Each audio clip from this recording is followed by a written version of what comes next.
High above the city, on a tall column, stood the statue of the Happy Prince. He was gilded all over with 10 leaves of fine gold. For eyes he had two bright sapphires, and a large red ruby glowed on his sword hilt.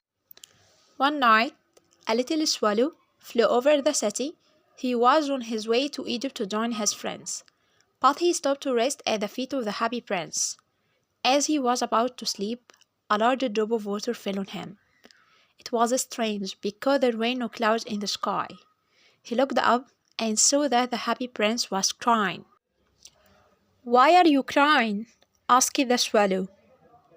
"When I was alive, I lived in a palace where straw wasn't allowed. Now that I am dead, I can see the misery of my people, and I cannot help but weep," said the prince. The Happy Prince told the swallow about a poor woman whose son was sick and had no food. "Take here the ruby from my sword," he said. The swallow didn't want to delay his journey, but he felt sorry for the prince and agreed. He flew to the woman's house and placed the ruby beside her. The next night, the prince saw a poor young writer who was cold and hungry. "Take one of my silver eyes and give it to him," he said. Again, the swallow obeyed, though he felt sad that the prince would lose an eye. Later, the prince saw a little match girl who had lost her matches and was crying in the street. "Give her my other eye," he said. The swallow hesitated but did as he was told. Now, the Happy Prince was blind. The swallow decided to stay with the prince, and each night he took pieces of the gold covering the prince's body and gave them to the poor.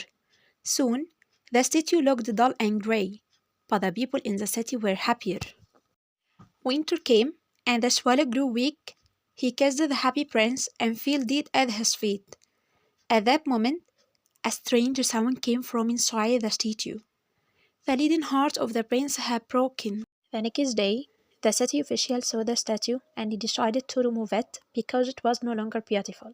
They threw it into a furnace, but the broken heart wouldn't melt, so they threw it away along with the swallow's body. In heaven, God said to his angels, "Bring me the two most precious things in the city." They brought the broken heart and the dead swallow. "You have chosen well," God said. "For in my garden of paradise, the swallow shall sing forever, and the Happy Prince shall live in my city of gold."